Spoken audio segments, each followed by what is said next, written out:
Vamos começar com esse caso, né, que a gente começou acompanhando ontem. Hoje a gente tem desdobramentos dessa operação do Ministério Público de São Paulo para desarticular um esquema de corrupção envolvendo auditores fiscais que prendeu o dono e fundador da Ultrafarma, Sidney Oliveira, e o diretor estatutário do grupo Fast Shop, o Mário Otávio Gomes, e também foi detido Arthur Gomes da Silva Neto, que é um auditor da Diretoria de Fiscalização da Fazenda aqui do Estado, apontado pela investigação como o principal operador desse esquema de fraudes em créditos tributários que teria arrecadado cerca de R$ 1 bilhão de reais em propinas desde 2021.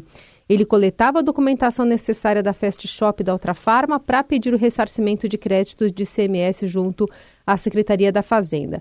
A gente tem aqui a fala do promotor João Recupero sobre como o auditor se valia de acessos privilegiados para executar os desvios, e também do promotor Roberto Bodini, que aponta que a suspeita é que outras grandes varejistas também possam ter feito o mesmo.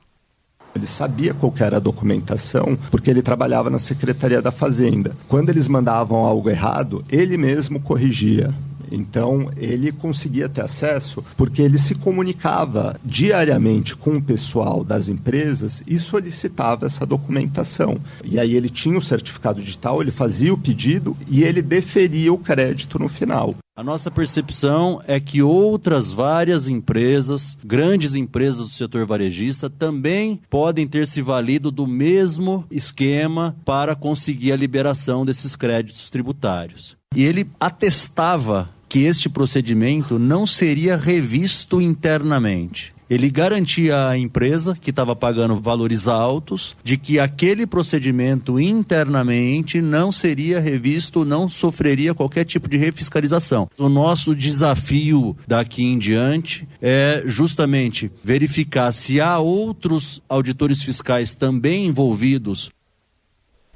Bom, Eliane, é um caso realmente de grande repercussão, pode ser só o início, né, de um novelo aí que está sendo puxado, e tem a questão política, porque a gente já está vendo uma grande inundação nas redes sociais de gente ligada, por exemplo, à esquerda, que está publicando vídeos, né, de Sidney Oliveira apoiando candidatos da direita durante as eleições, durante as campanhas, como o próprio prefeito aqui, Ricardo Nunes. Enfim, é uma tampa que se abre, né? E essa história, né, porque, gente, o Brasil está acostumado com a corrupção faz parte da nossa história, faz parte da nossa rotina, ela faz parte da paisagem no Brasil. Agora, peraí, um esquema de desvios tributários dessa magnitude, 1 bilhão, realmente é impressionante, 1 bilhão. E aí é aquilo que você acaba de dizer, Carolina. Essa história é um fio da meada, porque 1 bilhão significa, não é apenas o Arthur Neto, que é o fiscal, que é o pivô de tudo isso, né? Aliás, descobriram porque a mulher dele teve um crescimento, né, exponencial do seu patrimônio. De repente a mulher ficou milionária, bilionária, mas enfim, é claro que um esquema dessa magnitude envolvendo 1 bilhão de reais não é feito por apenas um auditor. Isso aí chega às entranhas dos governos em São Paulo. E a gente viu que as buscas e apreensões foram mirando 19 alvos. E, além desses nomes grandes, né, o dono da Ultrafarma, que é o Sidney Oliveira, o diretor executivo da Fast Shop, que é o Mário Otávio Gomes, né, e esse auditor, você tem muita gente envolvida, né? Então, é aquilo. Isso é o início da Operação Ícaro e deve ter muito mais coisa por baixo dos panos. E até onde isso pode chegar? Eu quero dizer, até onde isso pode subir? é um momento de muita instabilidade em São Paulo. Vamos acompanhar, né? Porque, como você disse, há sinais, né, indícios de outras varejistas, principalmente envolvidas, a gente continua acompanhando. Eliane, a expectativa de vários dias deve se concretizar hoje, né? Com o anúncio, está previsto para as 11h30 da manhã, do pacote de compensação pelo tarifaço dos Estados Unidos. O próprio presidente Lula falou que pode chegar a 30 bilhões de reais. Numa declaração ontem, em entrevista à Band News, a gente vai ouvir.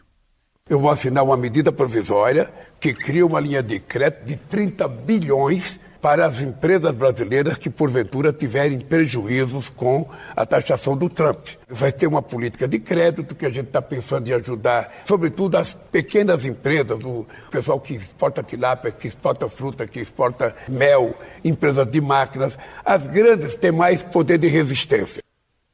E o presidente ainda acrescentou que o Brasil está estudando medidas de reciprocidade e usou a expressão não ficará impune quando disse que o tarifaço trará consequências ao povo americano e ao próprio Trump. Vamos ouvir. Porque uma das coisas que eu acho que o presidente Trump não pensou é que, embora ele diga que está juntando muito dinheiro, os produtos taxados a todos os países do mundo vão aumentar de preço nos Estados Unidos. E essa taxação, pode ficar certo, não ficarão impunes porque o povo americano vai sofrer. Ele vai sofrer as consequências dessa taxação. Eliane, expectativa para logo mais, que balanço, né, que avaliação por enquanto dá para fazer do que deve vir por aí? Bem, isso me lembra um pouco da pandemia, né, quando houve muito prejuízo para os vários setores, só que eram setores internos naquela época, né? Muito setor na área de serviços, né? E agora são os exportadores. O presidente Lula disse, né, que o foco é de pequenas e médias empresas que exportam para os Estados Unidos. E que as empresas grandes têm mais condições de se defender, se autodefender. Mas o fato é o seguinte, isso mexe muito com a economia brasileira, é um ataque gravíssimo e o governo, na verdade, está atuando nas duas pontas. Esse pacote de 30 bilhões, que pode chegar a 30 bilhões, é na base de linha de crédito, né, e também compras governamentais, como a gente tem falado aqui na Rádio Eldorado, compras governamentais para, por exemplo, abastecer, né, os mercados populares que são geridos pelo governo e também setores que usam muito alimento e que são, patrocinados pela União, como, por exemplo, as Forças Armadas. Mas o presidente Lula fala que a contrapartida é manutenção de empregos. E é aquela coisa, né? Como o setor pode garantir isso? Né? Como pode garantir? Porque para manutenção de empregos, ele tem que continuar produzindo e continuar vendendo. Então, além da linha de crédito, é preciso providenciar mercado para esses setores, essas pequenas e médias empresas afetadas.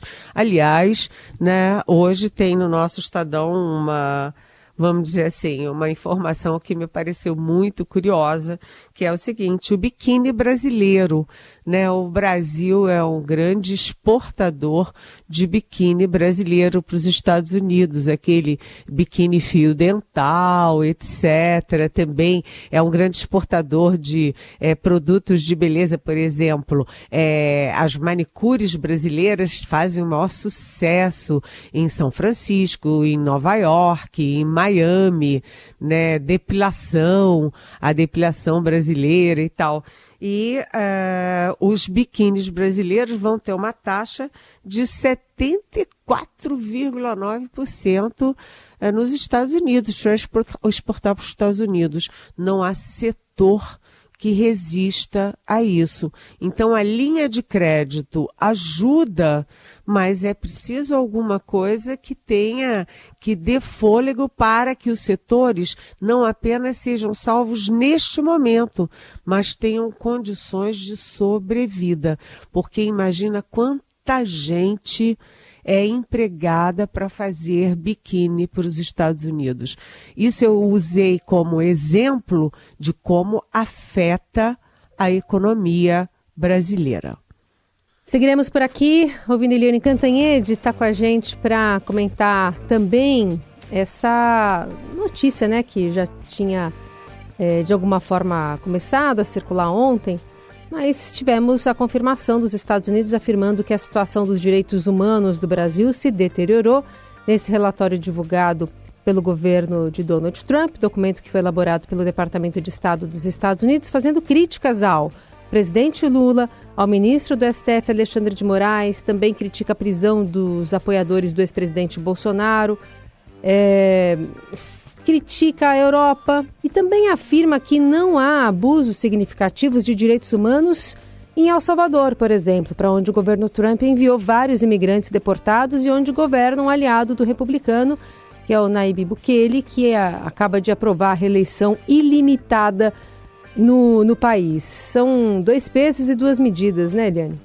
Pois é, e quem resumiu isso muito bem ontem, numa palestra em Brasília, foi nada mais, nada menos do que o Steven Levitsky. O Steven Levitsky é autor de um livro que eu gosto muito, que é particularmente importante, que é Como as Democracias Morrem.